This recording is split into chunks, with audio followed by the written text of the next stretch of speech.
Não que as minhas expectativas estivessem, assim, muito altas, mas o que poderia ser um pequeno grande filme, infelizmente, é um filme do tamanho dos personagens dele mesmo.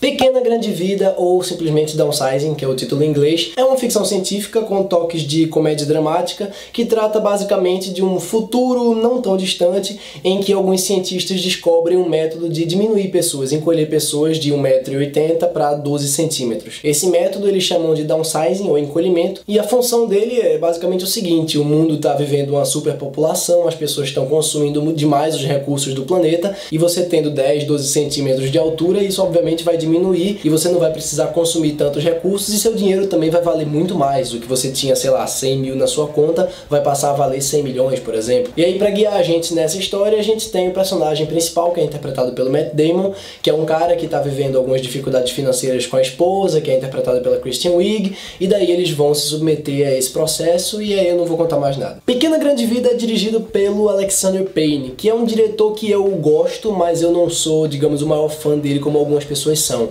Ele escreveu aquele filme Eleição, que é um filme bem bacana, dirigiu Confissões de Schmidt, que é um filme com o Jack Nicholson, um filme legal também, Sideways também é um filme bacana, Os Descendentes eu já acho um pouco superestimado, mas não é um filme ruim, o Nebraska talvez seja o melhor filme dele, que concorreu ao Oscar uns anos atrás, e aqui no Pequena Grande Vida ele chega ao trabalho mais fraco dele, mas não só isso, é o trabalho mais irregular também dele, com mais altos e baixos. Ele é um cara que, eu tenho que admitir, ele tem um domínio legal dos temas que ele trata, ele trabalha muito comédia dramática, uma coisa meio satírica, tirando onda com alguma situação, e consegue fazer com que o público estabeleça uma conexão bem real com os personagens. Ele faz isso muito bem em praticamente toda a filmografia dele, que, tudo bem, não é tão extensa, mas é bem sólida. E aqui ele tem uma premissa, né, uma ideia central que tem muita cara de animação. Você vê, tem o Vida de Inseto, por exemplo, da Pixar, que trabalha isso, o Lucas, o Intruso no Formigueiro, que é um filme de animação bem legal também, e é uma ideia que dá muito espaço para criatividade visual, assim, é um conceito que dá pra você fazer muita coisa com ele.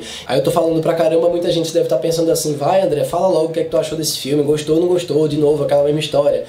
Bom, gente, esse é um filme que vai muito bem até um certo momento, por isso que eu tô dizendo que ele é irregular. E eu vou dizer logo as coisas que eu gostei, tá? Assim, como é o Alexander Payne, eu acho legal que ele não leva isso tão a sério, é o que eu tô dizendo, não vai tanto pro lado social, ambientalista, mas ao mesmo tempo dá uma certa veracidade à situação, uma veracidade científica. Claro que não é super bem embasada, mas tem uma certa coerência ali, você vê que tudo se encaixa direitinho. Resumindo, durante 40, 45 minutos, o filme vai se desenvolvendo de um jeito bem interessante, assim, não acima da média do diretor, mas assim, de uma forma legal, visualmente inclusive, bacana, curioso, você fica querendo ver, assim, entender o que tá acontecendo e vendo o que é que aquilo ali vai dar, ele prende a sua atenção. E mais do que isso, assim, tem um foco, sabe? Ah, esse personagem vai ser encolhido. Bora lá, bora com ele, bora descobrir esse mundo das pessoas encolhidas, uma cidade, aliás, gigantesca, onde essas pessoas microscópicas são abrigadas. E no meio disso tem algumas sacadas bem engraçadas, assim, eles são muito criativos no texto, o Alexander Payne não é ruim de texto, e as sacadas visuais que essa premissa ilimitada fornece, né? Eles trabalham direitinho isso também. O problema é que desde os trailers eu já vinha ditando, esse filme, o trailer não tá me deixando claro qual vai ser o conflito desse filme. E o fato é que o filme também não deixa claro qual vai ser o conflito dele.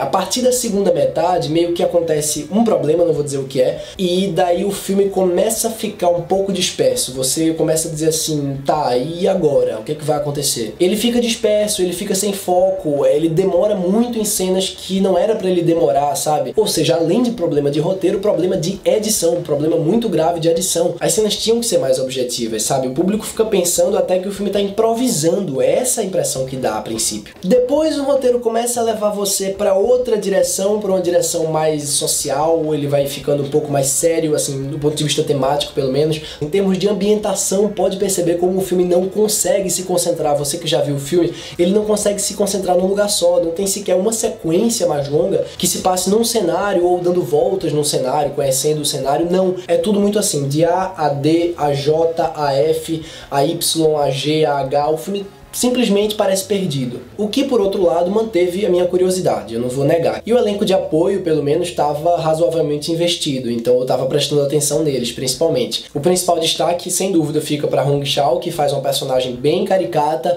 mas parece ser de propósito, e então ela consegue encontrar humor e melodrama na medida certa. Eu senti o mínimo de empatia e conexão com a personagem dela, mas eu também sei que vão existir pessoas que vão ter extrema antipatia por essa personagem, e pode ser que elas detestem o filme a partir do momento que ela aparece. Tem também o Christoph Waltz, que faz uma participação aqui, e toda vez que eu olho pra ele eu não consigo tirar da cabeça o Caetano Veloso. Ele é a cara do Caetano Veloso. Mas tirando isso, mesmo que o personagem seja bem blasé, o cara é puro carisma, assim, ele tem algumas cenas bem engraçadas. Tem uma cena em especial que ele tá parado, abrindo um sorriso assim, que eu gargalhei no cinema, eu realmente não aguentei, é muito, muito engraçado. Já o Matt Damon, e logicamente é quem tem menos carisma no filme, não é culpa dele, é culpa do personagem, que é extremamente mal escrito, extremamente sem personalidade, e ele reage a tudo exatamente da mesma forma, dizendo a mesma coisa. É muito irritante. E assim, além desses problemas graves de roteiro que eu falei, é um filme frustrante principalmente porque visualmente ele tinha um conceito muito legal para trabalhar e ele só trabalha bem durante a primeira metade.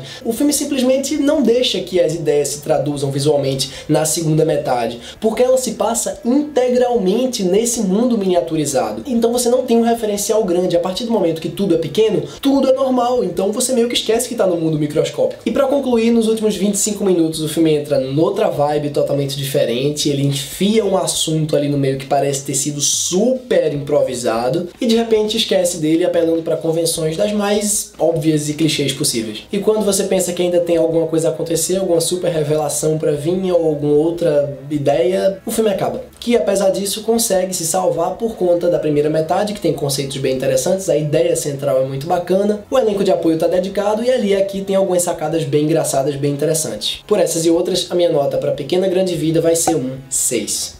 E é isso, descendentes de cinéfilos e descendentes de não cinéfilos também. Eu espero que vocês tenham gostado do vídeo. Se você realmente gostou, eu peço que você se inscreva aqui embaixo no canal, deixe o seu like aqui embaixo, porque isso ajuda muito a gente a crescer. E também não se esqueça de ativar aquele sininho das notificações que tem aqui do lado, porque só assim você vai ser notificado quando eu postar novos vídeos aqui. E também coloque aqui na seção de comentários o que é que você achou desse filme tão irregular, se você gostou do filme, se você não gostou, o que é que você gostou e o que é que você não gostou. E foi isso. Um abraço pra vocês e até a próxima.